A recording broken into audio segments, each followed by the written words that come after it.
جیسے ہم نے پہلے ذکر کیا کہ شانگلہ میں جو صورتحال ہے وہاں پر مشتعل جو افراد ہیں انہوں نے احتجاج کیا، گاڑیوں کو اب یہ اطلاعات آ رہی ہیں کہ آگ لگائی گئی ہے، اور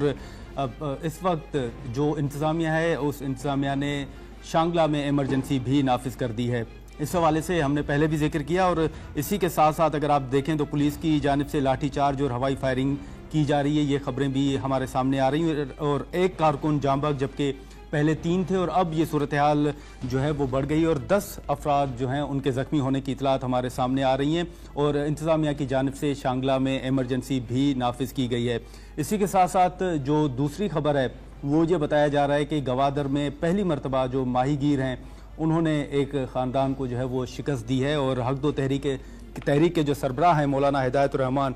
وہ تقریباً 20,925 ووٹ لے کر کامیاب ہوئے ہیں۔ تو یہ اس وقت صوبائی نشست کے حوالے سے اگر آپ دیکھیں تو اب یہ ایک تو گوادر کی صورتحال ہے، دوسرا شانگلہ میں جو صورتحال پیدا ہو رہی ہے۔ رات میں ہم نادر بات کر رہے تھے کہ الیکشن رزلٹ جتنے ڈیلے ہوں گے اس سے اس طرح لوگوں میں غم و غصہ بڑھے گا۔